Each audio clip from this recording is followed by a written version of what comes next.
आज आयोजन के शुभ अवसर पर मंच पर उपस्थित विद्यालय प्रबंधकारिणी के सचिव नीरज प्रधानाचार्य द्वय नीरज कुमार कौशिक जी, राजेश जी, उप प्रधानाचार्य अशोक कुमार मिश्रा जी, मंच पर आसीन उपेंद्र प्रसाद साहब द्वय ब्रह्म प्रसाद में उपस्थित सभी शिक्षक बंधुओं, सेवानिवृत्त होना यह एक सेवा की प्रक्रिया होती है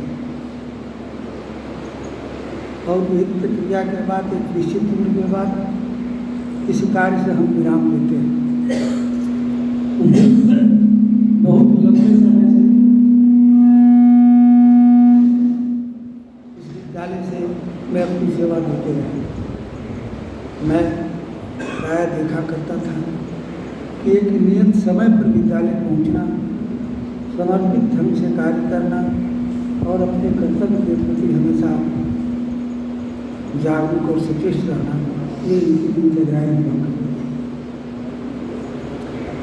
जैसा कि हम लोग जानते हैं कि विद्यालय एक परिवार के रूप में है और हमारे परिवार से आज उपेंद्र जी सेवानिवृत्त नहीं हो रहे हैं, उनके कार्य में एक विराम आ रहा है और आज उनके विराम के शुभ अवसर पर विद्यालय परिवार उनके लिए सम्मान समारोह का आयोजन किया है।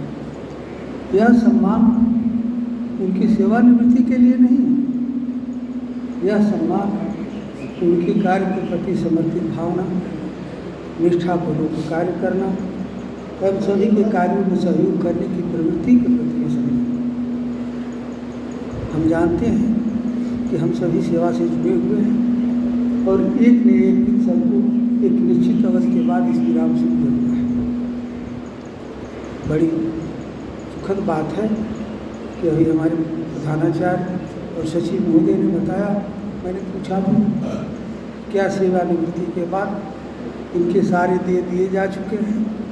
ये बड़ी अच्छी परंपरा स्थापित की जा रही है कि हम सेवानिवृत्ति के दिन ही सेवा से मुक्त होने वाले व्यक्ति को उसके सारे देह को दे करके विदा करते हैं।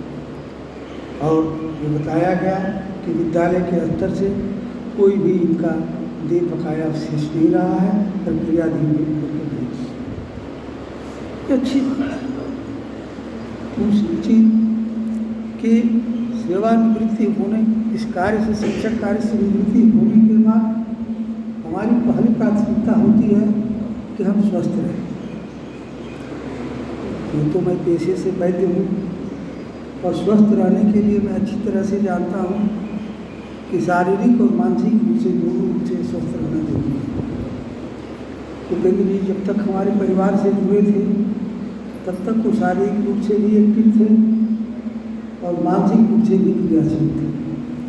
उसी का परिणाम है कि आज उनका सुंदर स्वास्थ्य के साथ उनको उनके परिवार के लिए भेज रहे हैं। हमारे यहाँ चरक में संहिता में बड़ा ही अच्छा श्लोक वर्णन आया है, जरा व्याधि मंदिरम, बुढ़ापा में नाना प्रकार की व्याधियाँ शरीर में उसी तरह से निवास करती है जिस तरह से मंदिर में भगवान की आप देखते हैं कि दिन भर मंदिर में पूजा होता है, कोई जल चढ़ाता है, कोई दूध चढ़ाता है, कोई मीठा चढ़ाता है, कोई कुछ। अगर उसकी सफाई नहीं किया जाए तो नाना प्रकार की व्याधियाँ उत्पन्न होने की संभावना रहती है और लोग उनसे दूरी बनाना शुरू करते हैं। उसी तरह से व्यक्ति को भी वृद्धावस्था में आने के बाद अपने शरीर की स्वच्छता का ध्यान रखना चाहिए और शरीर को स्वस्थ रखने के लिए दो उपक्रम हमारे यहाँ शास्त्र में बताए, एक शारीरिक, एक मानसिक।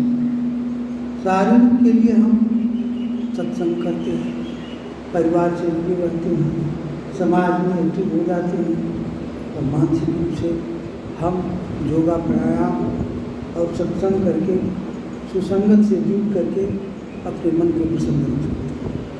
मैं उपेंद्र जी से एक अपील करूँगा कि यहाँ से जाने के बाद आप अपनी दिनचर्याओं को उसी ढंग से संयमित और नियमित करें, जिससे कि आपका स्वस्थ बना रहे।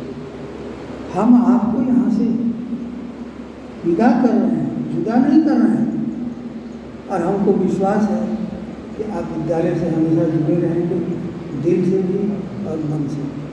विद्यालय को जब भी आपके अनुभव की जरूरत पड़े, आप सहर्ष उसे दान करने देने के लिए आएंगे, ऐसा हमारा विश्वास। हम चंद शब्दों के साथ आपको हार्दिक शुभकामनाएं और आशीर्वाद के साथ परिवार में वापस विदा कर रहे हैं कि अब अपना पूरा ध्यान अपने परिवार पर, अपने समाज पर और अपने स्वास्थ्य पर ध्यान देंगे। धन्यवाद।